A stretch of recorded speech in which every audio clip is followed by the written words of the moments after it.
માણાવદરમાં લાંબા સમયના અસહ્ય ઉકળાટ બાદ આજે સિઝનના પ્રથમ વરસાદનું ધીમી ધારે આગમન થયું છે. વરસાદને કારણે વાતાવરણમાં ઠંડક પ્રસરી છે અને ખેડૂતોમાં આનંદની લાગણી જોવા મળી છે. પરંતુ બીજી તરફ નગરપાલિકાની પ્રી મોન્સૂન કામગીરીની પોલ પણ ખુલી ગઈ છે. પટેલ સમાજવાડી પાસેના મુખ્ય માર્ગો પર વરસાદી પાણી ભરાઈ જતા વાહનચાલકો અને રાહદારીઓ મુશ્કેલીમાં મુકાયા હતા. ખાસ કરીને શાળાએ જતા નાના વિદ્યાર્થીઓને ગંદા પાણીમાંથી પસાર થવું પડતા વાલીઓમાં ભારે રોષ જોવા મળી રહ્યો છે.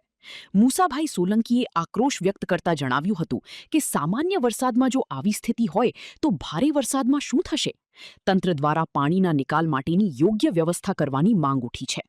રિપોર્ટર હિતેશ પંડ્યાના અહેવાલ મુજબ વહીવટી તંત્રની બેદરકારી સામે નગરજનોમાં ભારે ચિંતા પ્રસરી છે. આજે માણાવદરમાં હજી ચોમાસું બેઠું નથી, પણ આ નગરપાલિકાની મોન્સૂન કામગીરી ક્યાંય પણ હજી થઈ નથી. અત્યારે હજી વરસાદ આવ્યો નથી. આ પટેલ ચોકનો રોડમાં આખા વિસ્તારમાં પાણી ભરાઈ જાય છે. આ વિસ્તારમાંથી અમારો આખો વિસ્તાર વાદીવાસ, વાઘરીવાસ, રાવળપરું, ટેજરપરું, આ તમામ માણસોને આ પાણીની ગંદકીના પાણીમાંથી હાલવું પડે. અને ખાસ કરીને નિશાળના નાના નાના વિદ્યાર્થીઓ, બચ્ચાઓ, છોકરા છોકરીઓ બચ્ચા એ આ પાણીમાંથી એને પસાર થવું પડે છે. અમારા વિસ્તારમાં હજી રોડ માટે ગારો કિચકાણ જામ્યું છે. કોઈ જાતની સફાઈ કામગીરી થતી નથી, મોન્સૂન કામગીરી થઈ નથી. આ માણાવદરની તમામ પ્રજાને હાલાકી ભોગવવી પડે છે. એનો આ નમૂનો દાખલો જોઈ લ્યો. અત્યારે પાણી ભરાઈ ગયું છે.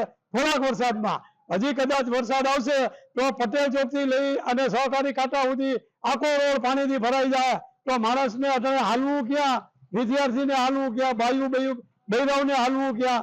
ખાસ તો નાના નાના ભૂલકા નિશાળો જાય છે, પાણીમાં ગંદકીના પાણીમાંથી જાય છે તો આ રોગચાળો ફેલાય છે. માટે નગરપાલિકાના અધિકારીઓને, ચીફ ઓફિસરને અમે વિનંતી કરીએ કે આ મોન્સૂનનું કામગીરી વહેલા તકે પૂરી કરે.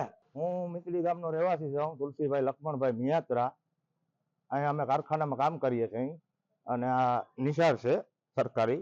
એની સામે અત્યારે હજી નાનો એવો વરસાદ થયો છે. તમે સમજી લ્યો ને તો અત્યારે એટલું પાણી ભરાવાનું છે.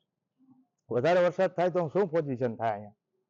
આ લોકો કોઈ પણ નગરપાલિકા વાળા કોઈ પણ કાંઈ પ્રકારનું ધ્યાન નથી. સમજી લ્યો નાનો એવો વરસાદ થયો, સમજી લ્યો ને ઝાપટા, એમ સમજી લ્યો ને અડધો ઇંચ વરસાદ થયો છે માણસ, બરોબર? આથી વધુ મારે શું કહેવાનું થાય?